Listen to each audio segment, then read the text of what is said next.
சில மாதங்களுக்கு முன்னால் நடந்த ஒரு சம்பவம் எல்லா இடத்துலையும். ஒரு பெரிய அறிஞர்கள் கூடிய இடத்துல ஒரு அறிஞர் பேசினார். நிறைய பெண்கள்லாம் இருந்தாங்க.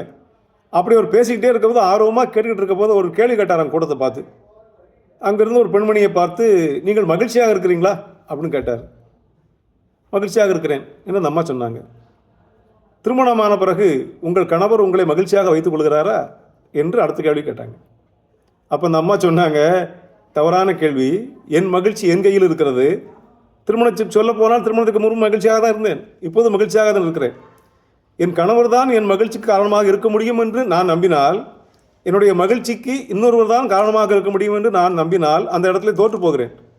நீங்கள் தான் என் மகிழ்ச்சி காரணமாக இருக்க முடியும் என்று அவர்கிட்ட ஒப்படைத்தால் என் மீது எனக்கு நம்பிக்கை இல்லை. என் மகிழ்ச்சியும் என் துக்கமும் என்னை சார்ந்தது. நான் மகிழ்ச்சியாக இருப்பதற்கு யாரும் பொறுப்பில்லை, அது முழுக்க முழுக்க என்னை சார்ந்தது என்று அவர் சொன்ன பதில் உலகத்தையே ஒரு கலைக்கட்சி. உண்மைதானே? நம்முடைய மகிழ்ச்சிக்கு காரணம் இன்னொருவர் என்று முடிவு செய்துவிட்டால், அவரிடத்துல மாற்றம் வருமானால், இன்னென்ன பொருட்கள்லாம் இருந்தால் எனக்கு மகிழ்ச்சியாக இருப்பேன் என்று முடிவு செய்துவிட்டால், அந்த பொருட்கள் சேதாரம் ஏற்படுமானால், இதெல்லாம் கிடைத்தால் மகிழ்ச்சியாக இருப்பேன் என்று முடிவு செய்துவிட்டால், அதெல்லாம் கிடைக்காமல் போகுமானால், அந்த ஏமாற்றம் வரும்போது மகிழ்ச்சியும் சேர்ந்து காணாமல் போய்விடும். எனவே மகிழ்ச்சி என்பது மனம் சார்ந்தது.